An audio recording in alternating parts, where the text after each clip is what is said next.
I feel like this is the best background I've ever had for a video. It so It looks fully encapsulates me.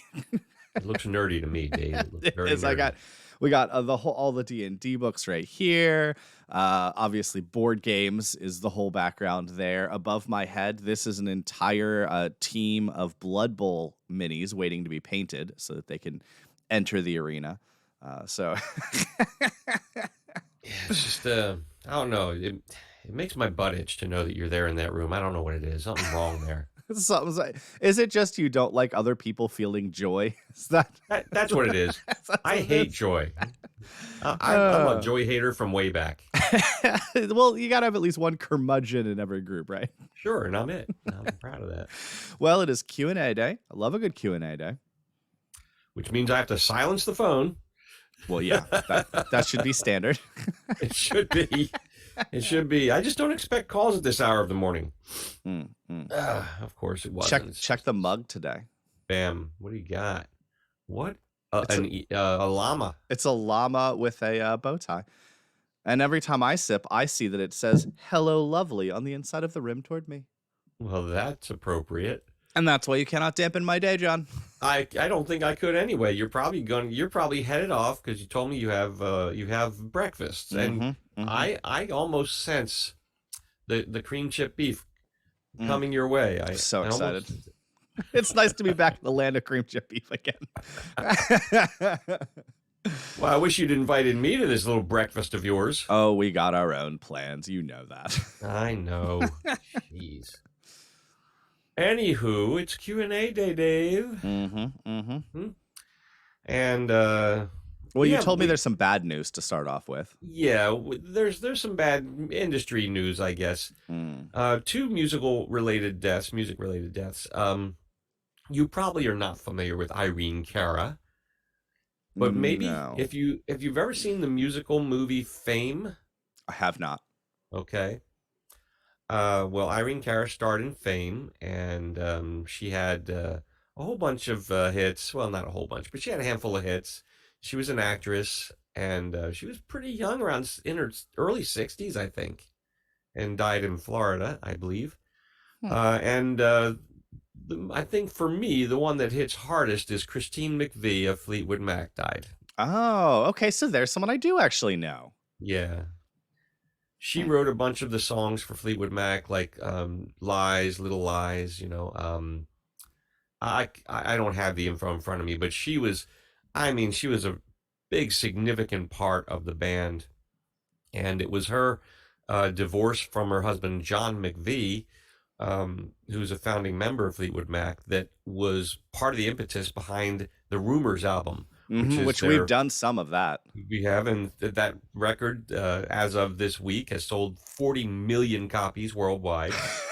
It's a few. That's a few. Yeah, it's one of the top selling albums in the history of recorded music. And yeah, so it's all it said was she had a very short disease. She was 79. She got Yeah. something. She was 79. She died, just like that. Very little warning. Mm. But she was lauded by many people, through their Twitter feeds and whatnot upon her passing. Anyone from Lenny Kravitz to, I mean, you just name it, who's who in music. And it's at 79, I don't even expect to live that long. I know I don't. Yeah. Not with my So, bacon and intake. I got to see the classic Rumors lineup of Fleetwood Mac live in concert in Atlanta back in the late 90s when they reunited to do that tour, which they captured on video, by the way, and I do have a Mm. copy of that too. Honestly, it was one of the most fun shows I've been to, as far as just joy. Mm. And Christine McVie was a part of that. I believe it was in October. It was in Atlanta. No one expected the weather to get cold, but boy, did it. They had heater blowers on stage to keep the musicians' fingers warm and stuff like that. It was cold, and that audience stayed, and they did an encore, and the audience stayed. Like, nobody left. And That's awesome. after they went off from the encore, no one left. The crowd just kept cheering and cheering and cheering. And out walks Christine McVie by herself. And she said, I can't believe you people are still here. It's cold. And she sat down. She goes, I'm going to reward you. I'm just going to keep on playing until the rest of the guys come out. And she sat down at the piano and started singing songs. And then the rest of the band came out and they played for like another 45 minutes. Wow. Yeah.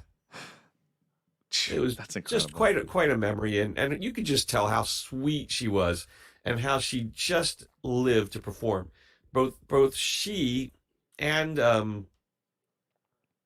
I just blew her name. Lindsay. No, not Lindsay. His ex. Anyway, the other female. I have such a memory problem, but both of them chose their career over having children because they knew as a woman it's difficult to have a successful music career and also raise kids. Yeah, because society has decided it should be. Doesn't have to be. I mean, but how can you raise a kid when you're on the road like that? You know, because Wouldn't there it are be two normal? parents who should equally share that responsibility. That's why. All right, Dave. Everything's not everything's perfect. No, but that is. I mean, that is cool. It's cool that you had that experience, that you actually got to see that. Yeah, it was. I'm glad I did too. And my wife, I'm telling you, we had middle seats. We weren't in the far back. We weren't up front. Mm. We weren't in the grass. There's a grass section there too. We weren't in the grass. And security was very tight there. And my wife says, I want to go to the stage. I'm like, and I'm very uncomfortable with breaking rules like that. I don't know. We got good seats here. We're close. She gets up. She walks to the stage. Goes up. There's the guy at security. You know, he looks at her and she points and he goes, okay. Doesn't even ask for a ticket. She goes right to the stage. I got up to follow her. I'm like, I'm with her. Like, where's your ticket?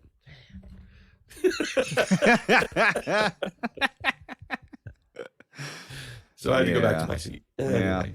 Yeah. Well, you enjoyed that seat anyway, so I did. You know, it didn't matter that much. Yeah. Anyway, so that's just condolences to the families of Irene, families, friends, working partners with Irene Cara and Christine McVie. Okay, Dave, let's get to some stuff that's left over from the Q&A that fell apart last week. I shout out to you, John. You made me laugh with how you edited that together, because I was like, this is a train wreck. Most of that video was this from me. Just like waiting for your internet to come back on. So you did a good job. Are you coming back this time? Yeah, thanks. So, in reference to your moving that we discussed, Janice Cates says, if you're looking for good food in Vegas, try the buffet at the Rio, which I find hilarious. Of course you're going to go to a buffet in Vegas. Yeah, I mean, I'm hoping that's going to happen. We found out yesterday that the application got passed up the chain to the manager of the floor. So we will, we'll see what happens. This stuff is weird, like, because you just kind of, at travel nursing, you just kind of like accept a bunch of contracts and you say, like, I am interested in these, and then your recruiter puts you in for them all, and then it's just a waiting game. My wife just carries around at all times a couple of copies of a list of questions she likes to ask when she gets the call.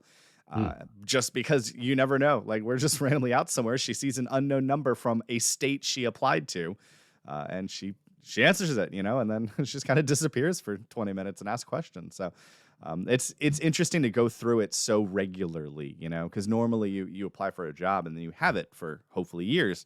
Mm-hmm. In this case, not so much.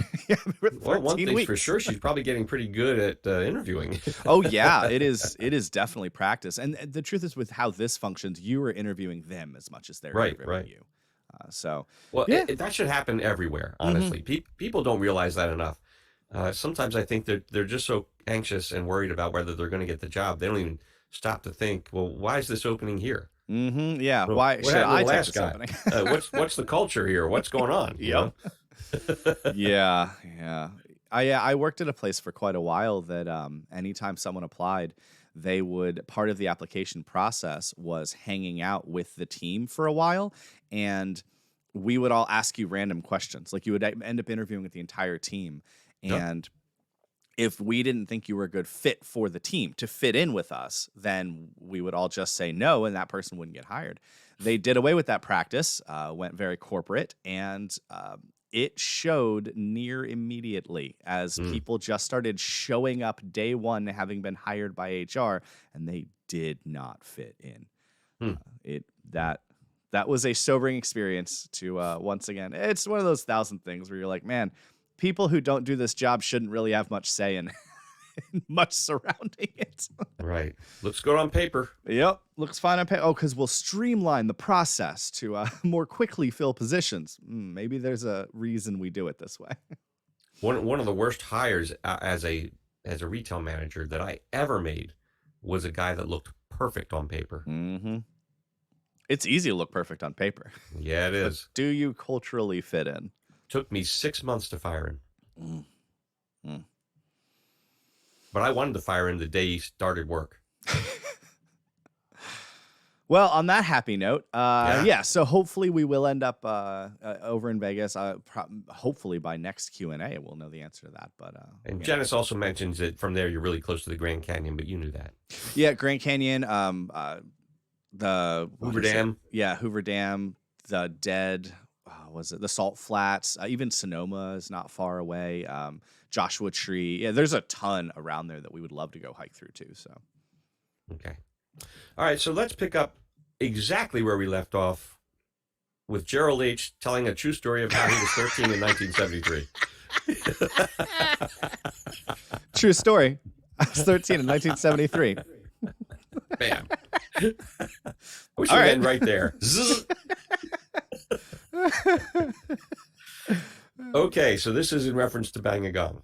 I was 13 in 1973. There was a radio station in Denver which accepted requests in the evening. So I dialed them up, and a voice answered, and I just said, "Get it on!" And suddenly an old lady voice screams in my ear and starts yelling at me. Apparently I had misdialed. I hung up, utterly embarrassed. You know what?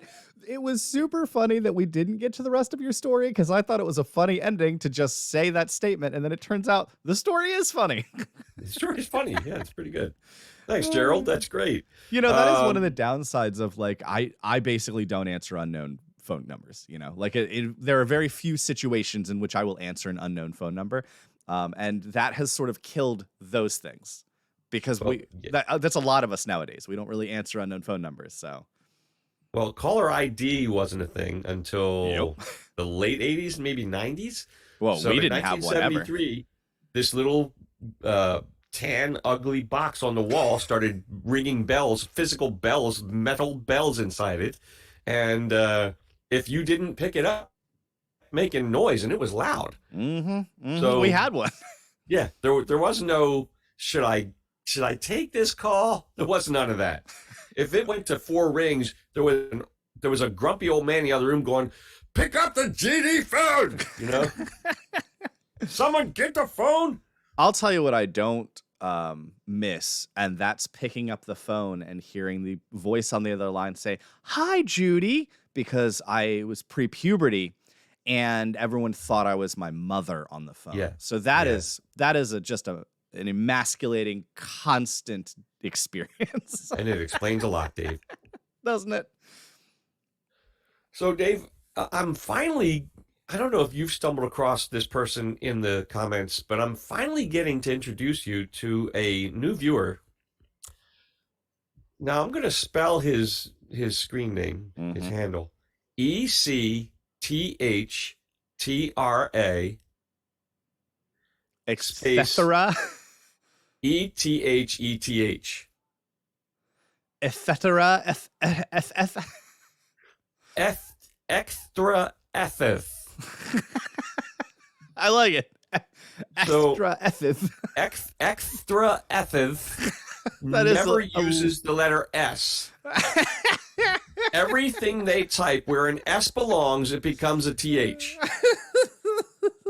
All right, that's a funny shtick. I also always love just someone who's dedicated to a bit. And that is dedication to a bit. I appreciate and approve it. And my favorite part of all of this is that I'm going to get to listen to John have to read it. Yes, definitely. And I think it's hilarious too. And you're right. continued conversation with this person just to see if they trip up and throw an S in somewhere. Never. Really? Yes. Oh, excellent work. So this is what they say on Bang a Gong. Extra Ethith says, Fex, drugs, and rock and roll. From glitter, too. Solid. That's solid. Okay. That I just, not the greatest comment for a song, but it was your introduction to Extra Ethith. I look and forward their to. picture is a mouth with the tongue under the teeth. Yeah. Making the noise. That's great. Hilarious. All right. So Blue sometimes Jazz human says, beings are just fun, and it makes They me are. very happy. I'm getting over a cold, so sorry about that. That's why I'm far away. Yeah. Blue Jazz says, not a deep song, it's a baby making music. Rub up on them bumpy parts with something sticky. I bet Dave would have at least one Pokemon sleeve tattoo if he wasn't terrified of needles. He rings his own gong. If you've watched any of my channel, you know that I actually am very pro needle and I'm anti snorting things. I think I've said it before. If I was going to do drugs, I would choose heroin over cocaine because I would never snort something. Needles, I'm fine with. I love giving blood. I have a tattoo. There you go. Big old tattoo. It's I actually love needles. I have zero issue with needles. When my wife was in nursing school, I would let her practice on me. That is how much I'm unbothered by needles. That's very brave of you. That's true love right there. Yeah. Oh yeah. By the way, Blue Jazz made a comment, calling you diminutive or something like that, and I said you should know Dave is at least 6 feet tall. How tall are you, Dave? 6'2". 6'2". So he may be a gnome, but he's not a little one. Anyway, my driver's license says 6'3", but I was wearing shoes. That's a lie. Barefoot, I'm 6'2". Then, of course, Blue Jazz finishes with, while digging through garbage for brunch, Dave felt an unnatural hunch. His shame as a commie plus a moldy salami encouraged his own face to punch. That might not have been Blue Jazz. That may have been someone else's, but I forget. But that was on the Bang a Gong series. That was in there. And it was Bang a Gong on because it was. I followed the rhyming scheme, not just the rhyming scheme flawlessly, but the what's it called? When you why am I blanking on the stupid name for this? I'm spreading my bad memory on you. I guess. Well, when you syllables, it followed the syllable structure flawlessly. I couldn't come up with the word syllables. It's been a very long week. Yes, it has. It's been a long week of travel and then constantly out with different friends, which is fantastic. It's been a very fun. That's a rough life you lead. It's a very rough life. Yeah. All right, let's move on to Close to the Edge. And once again, I'm just proving that people who can appreciate songs like that, the music of Yes, these are top-notch folks. And here are some examples. No bias there, John. So Yes Hi Yahoo Hamburger says, now you have reached the peak of music. Thanks for your reaction to hieroglyphics. Kevin G says. I also feel like his screen name is something that Mario yells in one of the Mario games. Yes, hi Yahoo hamburger. It sounds exactly like something Mario yells in like Mario 64. You never know where these things come from, right? Kevin G says, for 50 years, I have taken this ride and it never gets old. In the intro, we enter a world with fresh eyes and senses, and then the chaotic part starts. To me, that represents the noises and distractions of everyday life, maybe starting with going to school, but we never really getting anywhere. Do not ask profound questions or seek answers. When John's comes in, then you think, but maybe there is more, and questions start. From that, the journey of self-discovery takes over and builds to the climax with the organ solos. After that is a journey home to end up where you started in the first place, that magical place. This is great music and has stood on the peak of prog rock for 50 years. And 18 minutes, 42 seconds is so very short. I think I even said something along those lines, and that like it ends, and I couldn't believe that we had just listened to an Alice's Restaurant level of song, Right. Right. lengthwise, and that's just it's crazy to me that it just flies by. Yeah. I also just listened to Alice's Restaurant again because it's Thanksgiving, and like that's what you do around Thanksgiving. You listen to Sure. Alice's Restaurant. That Yeah. I haven't paid attention to the lyrics of that song in a while.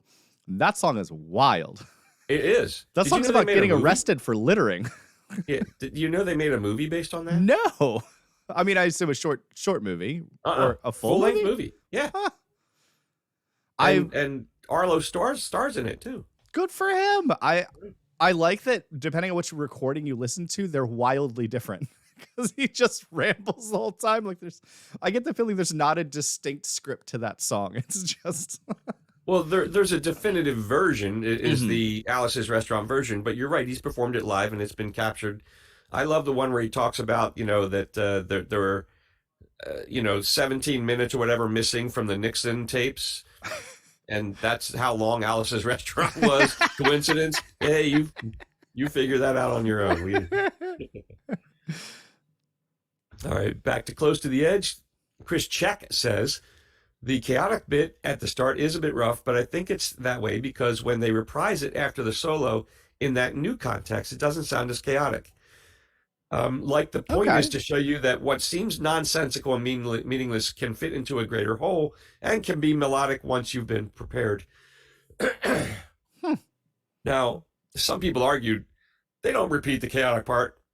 Okay, they don't repeat the chaotic part. But they repeat the themes. Parts of the chaotic part separately. They pick out themes from it and repeat it. Yeah. So I can absolutely see where they're coming from there. And sure, I understand, and I even agree with your arguments to a point. I just disagree in that it still doesn't make me like it. I mean, you could argue very valid, excellent points on why a Reuben sandwich is delicious, but it's still disgusting to me. Oh, really? There's one ingredient in a Reuben sandwich that's edible, John. Swiss cheese. And even that, one of the worst cheeses. So it's just hard to even argue certain things because it's just such a personal taste issue.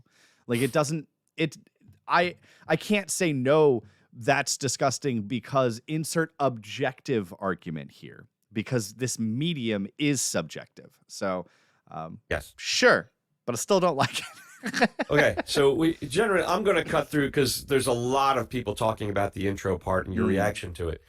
And what I'd say is this: give it a few more listens, and as you give the song a few more listens, and I'm echoing what Wendell Wiggins said, what Adrian English said, things like that, is that you'll begin to better be able to disassemble the chaos while it's playing.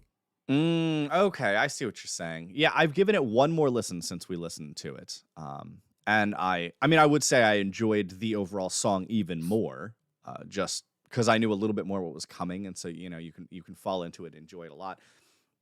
But I did in no way enjoy the discordant portion more. It was just, I guess my extra enjoyment was knowing it was short-lived, if nothing else.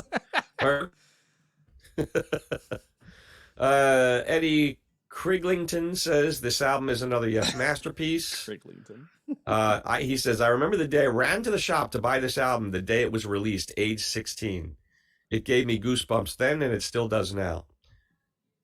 He saw them live a year later, along with the whole of Tales from Topographic Oceans, which we haven't even gotten into. That's another world. All right. He's looking forward to more, and everyone's looking forward to Awakens, and so am I. Awaken is my favorite Yes song of all time. Is it another like epic long one? It's probably 12 minutes. I mean, that's still pretty long. Although we are now jokingly being like, no, this one's only 6 minutes. So that's, right. We're getting skewed. It's long, but it's not quite album side long. Okay. Mr. Wondrous says, first he starts, that wasn't Max Hutchins, was it? Always wondered what happened to him. I have no idea what that's in reference to. Either me, you, or some other thing. I have no idea. I'd have to go back and listen. That is one of the downsides of Q&A. Sometimes it's like 2 weeks ago. Well, and in this case, it is 2 weeks ago because of our hiccups. So he says, anyway, how cool that you mentioned the cave drip sound. I thought I was the only one who processed it as such. It's really atmospheric, and this is one of the greatest songs, classical or otherwise, in the history of the Western canon, and maybe... you glitched out a little bit there, but I will say, so one of the neat things about my current job is that once a year I get to be a Foley artist. And because we have, a contest that requires lots of odd sounds and we can't have people running them through the internet. So I get to just walk out into the world with my microphone and record weird sounds. And I think because of that, I am far more attuned to something that wouldn't necessarily be in a song, because my mind, I always go to the dude who had to be out there bending over in a cave with a microphone right over top of a little puddle to get that sound. So that is often where my brain goes when I hear little sounds like that. And I think that's why they stick out a little more to me than probably most other people. You recognize things that you have great familiarity with, like watching a medical something with my wife is always funny because she rages at it. They'll be in a hospital room and she's just sitting there like, that pump's not even hooked up. That heart scan is blah, blah, blah. And like you can't help seeing what the things that you know a ton more about. So I think that's why I notice a lot of those things is because I've always loved that stuff. Even listening to the Garrison Keillor show, my favorite was the guy who does all the sound effects. When they're doing the audio. And if you've ever seen live video of him, that's my favorite thing because you can see him doing all the sound effects and it's so fun. Like he has a pair of shoes hanging around his neck the whole time because anytime someone walks somewhere, he's going like this with shoes. That's the footsteps. And he's got a little creaker for doors. And like, it's just, I love Foley artists. I think it's a fascinating thing to record sounds and it's something you don't pay attention to most of the time. But yeah, like you say, if you're familiar and you look for those things, then there it is, and it becomes more obvious, and it helps to point it out to people. I always read who the Foley artists are in movies because I'm always like, that guy made the movie, and people don't realize how much work those people did. I sit side, we're in a side now, but I sit and watch the screen credits, and the way I force myself to pay attention to the names is I always seek out my name. Well, a lot of Johns. It makes sense. So when I see that, and then once in a while I see my last name, which is not a common last name. No, Doe is not a common last name. No. Kiyabura says, progressive truly is the new classical, right? Yeah. I think we've talked about that. I'm full agreement. I didn't realize the world even existed until you started introducing me to it, and it really is the new classic. It was fun to drive back into town too and listen to my standard classic music station. Oh, cool. Yeah, that's right. I was like, Triple Centuries says, perhaps hand over a song request. Wait a minute. Dave's mentioning of meeting of the stranger Sigmund the sea monster on the beach. I don't know. Frederick Navarro, too bad we can't thumb up 1,000 times. Such a wonderful masterpiece. I remember when I bought this album when I was about 15. Now my 24-year-old daughter has it because she loves my vinyl. That's cool.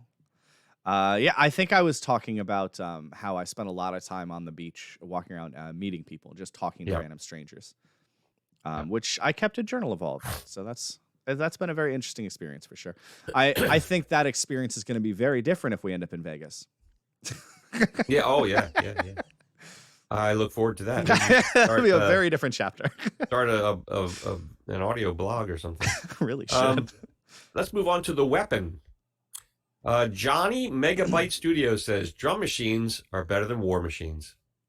Agreed. Yeah. I don't even love drum machines, but yes. Mark Johnson says the pattern Neil was referring to is clearly the verse pattern, which is a hi-hat pattern of offbeat quarter note triplets in relation to the straight quarters on the kick. This is augmented with the open hat accents on the offbeats between 1 and 2 and between 6 and 7 of the full-length count measure. The snare then joins in the first accent. So yeah, so this is exactly what we were just talking about, how you clearly know a ton about a thing, and that's awesome. Yeah, it is. That is super cool. That you know a ton about it, and that like it all makes sense to you. I wish I was there. I am not even to the level that I understand all of what you're talking about. Right. But awesome. And honestly, to me, that once again illustrates just like the level of musical understanding that even a drummer would have. To be like, oh man, if I was going to mimic something like this drum machine, I would have to insert previous comment here. Right. Which is super cool. Like, and then I get to enjoy it. I get to enjoy the hard work and the tens of thousands of hours of practice and study that someone else did to deliver to me this incredible song. So I appreciate it, but yeah, not to a level you do, which is cool. Sad for me. Yeah, I mean, a lot of Rush fans obviously are into percussion and drumming. I mean, that's just undeniable. Mm-hmm. But these guys really know what they really know what they're talking about, and they're a very educated group. Again, and this is broadly across all of our viewers, all of our subscribers. They're just a little bit more in tune to what's happening in the tune, and I appreciate that about them. I like hanging out with smart people because I learn new stuff. Yeah, he says now all that stuff. I mean, and there's more, but I'm going to skip to the end where he says Neil decided to try and achieve that very cold, disconnected feel, which is perfect for the theme of the song, the weaponization of fear, which is very inhuman, totalitarian strategy of control. It's only fitting that the rhythm should reflect that. That is a really cool note. Yeah. So there you go. Good job, Mark Johnson. Then our Mark, Mark. Yeah, just Mark, who's not even named Mark. Isn't named Mark. Abraham Lincoln himself said, "You can trust the internet. He'd never lie, so must be true. Saw it myself on Twitter." Mm-hmm. Yep, that all checks out. Okay. KBen036 says, "Fear is a weapon. I think the trilogy was backwards chronologically. We've all agreed to that. Like John, I didn't know what it all meant in 1982, but just dug the groove and that middle breakdown. What happens after you die? You get all the Rush albums that were not released in this world. Prove me wrong." I mean, I've heard of worse versions of heaven, so. Extra Ethers says, "That synthesizer is thick. Kick rocks, haters." Also, synthesizer is such a great word for synthesizer. A username with no S's. Synthesizer. Chris Kelling says, "I've been thinking of the Fear trilogy and not which hunt. I'm sorry, I don't know why I posted this. Let me look." That's all you, John. Yeah. Just gonna pass on that one. Sorry about that, Chris Kelling. We love you, man. All right, let's move on to Skate Away. Skate Away. Skate away, skate away, skate away. Oh, Dave. No, Skate Away was the one that I referenced Snow Crash, I think. And I actually saw someone else, and I couldn't come up with the title. Yeah, Snow Crash. Mm-hmm. I have yeah, that. And someone in the comments I saw had called out Snow Crash. And as soon as I read it, I was like, yes, thank you. I knew someone would come up with that title for me. So it's Dire Straits. Mm-hmm. Plotmaker says, "Listening to Dave's interpretation at the midpoint, I swear it was like he was watching the original video for the song." I was and not. I agree. But directly after we posted that John and I recorded that video, John said, "Okay, Dave, you have to go watch the actual music video for the song." And so we did. We didn't record ourselves doing it, but we did. So I completely understand what you're saying. Joe Donnell64 says, "I believe the SF book Dave was referring to was Snow Crash by Neil Stevenson. Mm-hmm. It was published in 1992, so 12 years after Skate Away. The main character is hero protagonist." Yep. Or Hiro. No, it's and Hero. He becomes friends with yours truly, YT, who refers to herself in the third person and is a courier on a skateboard. Close enough for me. Mm-hmm. Yeah. There's also a very questionable portion of that book because she is 15. So that's a thing. But So in the rewrite. Yeah, overall, the book is very interesting. It goes off into some odd philosophical points. On the keyboards in that song is Roy Bittan from the E Street Band. And Jim Lovine, he said, co-produced the album with Mark Knopfler. So there's 2 Bruce Springsteen connections there with this album, Making Movies. Yeah. Yeah, I like that song a lot. Yeah. I like that whole album a lot, you know. And some people derided the final track, Less Boys, Les Boys. Fewer boys, John. No, Les Boys. French. Even though after they started saying that, I'm like, well, what don't they like about this? And I listened to it and I'm like, I don't have anything. And then I looked at the lyrics. I'm like, oh, well, okay, that's a little weird, but okay. Well, now I'm curious. Now I want to do that song. I know. I knew you would. Let's move on to Paradox this is one of our earliest videos, Dave. Paradox by Rush. Kansas. So close. I just always guess Rush. I don't know if you've clued in on that. I just 100% of the time guess Rush because I know that on a given perspective, that's the best guess. Well, on a given week, I'm like a 20% chance of success. So sure. Janice Cates says, referring to Paradox. By the way, Janice Cates has proven herself to be the most vocal Kansas fan I've ever seen. Oh, all right. I know very little about Kansas, but from what little I have experienced, I really enjoyed it. So. Okay. She says, Robbie Steinhardt is a classically trained violinist who was first chair in every orchestra in which he played.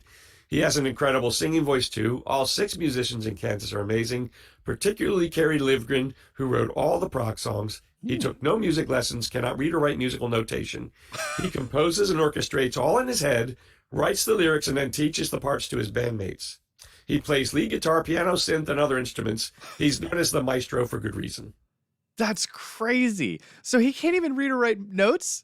Like, you'd think by the time you're that level, you'd just learn. Like, it couldn't be tough.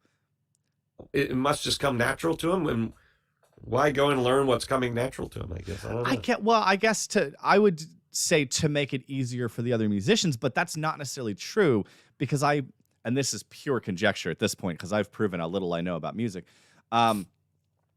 Perhaps it is easier to teach it because then he can also teach all of the subtle differences, minor tone and volume. And I know there are notations for that stuff, but like there's a certain, I'm sure you can just more accurately teach exactly what's in your head as opposed to writing it down and then having their interpretation of it. Like reading tone into an email, you know? Okay. Yeah, you write an email. Someone takes it as mean and someone else takes it as a joke. And, you know, you can't help it. You can't write tone into an email. Maybe music's the same way. Like it's a lot harder to perfectly translate what's in your head to paper than you would think it is if you don't understand the medium. Or text. I just sent a text to a guy 2 nights ago, and his reply was, I don't like the tone that you're talking to me. There isn't a tone. It's a text. But there is a tone. Like that is what's so hard about it is, yes, there is a tone. The problem is the receiver chooses the tone, not the sender. And so that's what makes the written word hard. It's much like relationships, okay? One of the best pieces of advice I've gotten about, relationships is your attitude toward the person talking to you from the start. The base attitude is what reflects your impression of what they're saying. Mm-hmm. Yeah, that's pretty good. Because if I'm in a bad mood and I'm annoyed with you, what you say matters very little. I have chosen to understand it in the way that I feel about you currently. And in marital relationships, the only way to have an argument is to make sure you remember this person loves you. And that's hard to do sometimes. You know what's hard for me to do sometimes? What's that? Learn new things. I got to learn how to adjust my camera so that it doesn't constantly change the light settings on the fly. I'll get better at things as we go. What? I figure our sweet spot will be 300 videos. The first 300 are just the learning curve. 400. I like the extra time. I appreciate that. Okay, moving to Hey 19. Hey 19. You identified a sound as air squealing out of a balloon.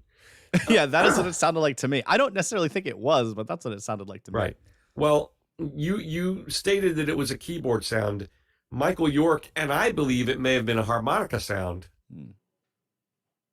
But then someone else mentioned that it may have been a unique sound created with a synthesizer. Sure. Or counterpoint, someone had a balloon on stage. I'm just throwing it out. No. I think that tequila, says Michael York, and herb is to get her more in the mood and to make him forget how old he really is. Blue Jazz chimes in. Don from Donald Fagen from Steely Dan, was definitely a homely nerd, and he was. I don't know if you've ever looked up pictures. If not, but I want to. Oh my gosh, he's a homely looking nerd. What's it? Don what? Donald Fagen. You gonna pull him up there? Probably. Go on with the comment. Don was definitely a homely nerd, but next to Dave the Wonder Midget, he's Adonis carved in flawless alabaster.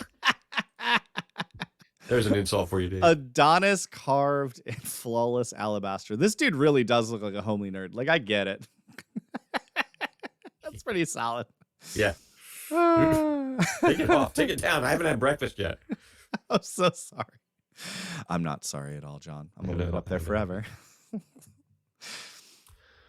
Moving to Yours is No Disgrace. So we haven't done this in so long. We have 2 yeses in here. So Rollo Moffling says, sorry, Rollo, if I messed that up. Only 25% of in-country soldiers in Vietnam were draftees. Most volunteered instead of waiting for the draft notice so that they'd have some choice. RE branch of service, MOS. I've heard that. Yeah. And John may have said that about returning vets getting spit on and called baby killers, but there's zero substantial evidence that ever happened. It was an urban myth given life by editorial pages years after the war and movies like First Blood that also contributed to some poor choices in U.S. foreign policy. Also, some overcompensating behavior by the public years after that. Coming home after the Gulf War, I'll never forget how dumb I thought it was. People tying yellow ribbons to trees in their yards on their cars. When tie a yellow ribbon around the old oak tree is actually about a convicted criminal trying to reconnect with his former girlfriend after he's released. I know the reference, but I've never heard that song. So I wouldn't have even known that one. Really? Oh, yeah, I've never heard that song. That's a popular little pop tune. Also, Caesar's Palace in the song, Caesar's Palace in the lyrics to Yours is No Disgrace, literally refers to a famous casino hotel in Vegas where Anderson had recently visited. He thought it was silly how people were happily throwing away their money partying in casinos while kids were dying at Vietnam. I don't really understand gambling anyway. That is an excellent point specifically, but I don't find gambling fun to begin with. Like, look behind me, board games. My point is actual games. Sitting there doing this on a slot machine is not a game. That's just a waste of time and money. So I don't really understand gambling to begin with. I don't know the appeal. So right. I agree in general. I think gambling's dumb. It would be funny of me to go to Vegas because that's not why I'd be there.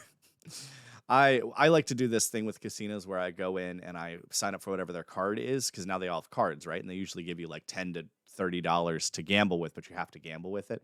Mm-hmm. So then you go and you track exactly that much money.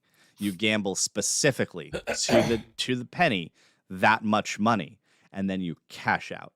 Yeah. And whatever you've earned, you just go cash out. And a buddy of mine ended up getting gas and a hotel and food for like a 3-day trip by stopping at casinos on the entire route and doing exactly that. Because if you only gamble with their money, if they give you $20 and you walk away with $5, you earned $5 because I didn't gamble my money. I lost nothing. Right. So between the two of us, we ended up getting a couple $100 from doing it that way and nailed it. So that is my advice. That is the only correct way, in my opinion, to gamble at a casino. Is to only gamble the casino's money, cash out, walk out, and never go back to that casino. All right. A few quick side comments, and then we're going to get straight to your insults. Excellent. Talking about other things you can do in Vegas, the Hoover Dam. over the Hoover Dam, and the Mike O'Callahan Pat Tillman Memorial Bridge. They're several hundred yards away from each other. 25 miles southeast of Vegas. I guess I could have been Poe Donald 65 as my first name is Patrick. Okay. This is triple centuries, so off to have a bowl of Lucky Charms. At least John's first name is not Play-Doh. Get it? Play-Doh? Back in... You know what? Some of the colors you've been putting on yourself lately, maybe it should be Play-Doh. Play-Doh. Maybe I'll change it to Play-Doh. Back in high school in Cherry Hill, New Jersey, that's where I hear they have the best concerts. There was a kid from Yugoslavia named Cedo, or C-E-D-O, pronounced C-H-A-Y-D-O-H, Chado. He never understood why we called him Play-Doh. And here is one of the most unusual comments. Robin Marks says, "I knew I'd find you, Will Wheaton, Sheldon Cooper." I knew I'd find you, Will Wheaton, comma, Sheldon Cooper. The way it's worded, he found two people, Will Wheaton and Sheldon Cooper. Or, I knew I'd find you, Will Wheaton, says Sheldon Cooper. No, I know there was a Sheldon Cooper relation to the Will Wheaton thing and stuff, but I have no idea what he's talking about. If he's talking about us, I assume idea. Me specifically, and my nerdiness also specifically. Yeah. I've said it for years. If I assume the answer to this is no, my dog is going nuts about something in the backyard and getting the other two dogs all up in arms about it. That's fine. It's fine. I'm not recording anything, guys. All right, let's get to the insults. So, wait, real quick. So, for years, I've said on my board game podcast that I'm only doing this for one reason. It's so I can play a board game with Will Wheaton one day. So, I'm now also putting it out here. I just want to play a board game with Will Wheaton. He's the only man I've ever seen who rolls dice as poorly as I do. So, that's what I would say about that. Well, as long as we're in that direction, I only want to, kick a beer back with Rick Wakeman. That's all. I just want to have a beer with Rick Wakeman. Yeah, I'm sure you'll even buy the beer. Yeah, I'd buy it. Yeah. Okay, insult time. Excellent. Extra Etheth is in on the. A no S insult? An insult. I can't wait for an insult. Dave looks like the twin of Kratoth, except he's the half that got none of the brains, looks, or cognitive skills. Kaplaw. I'm Kratos's. Yeah, that's pretty solid. I don't know who. Kratos? Is that what it is? Yeah, Kratos. He's an ancient god. Oh, Kratos. It says Kratos. Of course it says Kratos. It's a TH. So I immediately changed it to Kratos. Also, Kabla. Today's a good day to die. I mean, today, if a good day to die. Which would make it way less impactful if this big old Klingon was today, it's a good day to die. Blue Jazz says, "Good Lord, Dave's so ugly when he looks in the mirror, his reflection ducks." As a gnome, Dave's biggest fear is lawn darts and clippers, I see. I had a friend who had lawn darts. I've played lawn darts, the game that is nobody should have, the game that shouldn't exist. I've played lawn darts, and I'm mostly fine. Mostly. I don't know. I see it as a good tool for natural selection. Yeah, you're not wrong. I think the bigger problem is that it just causes long-term injury that then society has to deal with on top of it. So now you're dumb and hurt. Stand within range of a lawn dart. The only reason I'm torn about that is because it was marketed to children, and their accuracy. You're saying their accuracy? No, it's not even just their accuracy, though. That is a part of it. Like, kids are just dumb. I look back at the dumb things I did as a kid, and I'm shocked I have all of my fingers. First of all, so like kids are just dumb. Now, if it's adults, different story. Yeah, no, I have zero sympathy for you if you're a group of adults that hurts each other playing lawn darts. Yeah. Kids are literally kids. Like, our job is to make them not hurt themselves until they're adults. Yeah, every kid plays Army. Every boy plays Army, right? At some point. I had cousins who played Army with real BB rifles against each other. Yeah. I believe I've been very clear in that I'm shocked that I have am not permanently injured in some way. Anyway, Blue Jazz finishes with he sees you as the human equivalent of chewing aluminum foil. Chewing gum aluminum foil. My friend's daughter last night bit a piece of aluminum foil just because we were saying it's the worst feeling ever, and she didn't get it. Really? Yeah, she was like, I don't know, it's fine. Watching a 10-year-old do that was weird. Oh, so he didn't mean chewing gum aluminum. He meant chewing aluminum foil. Okay, I get it. You know Sorry that, about have you ever taken it, like, no, you're weird. Why would I chew aluminum foil? You suck on lead-based tinsel. Completely different flavor. I don't really think you're one to talk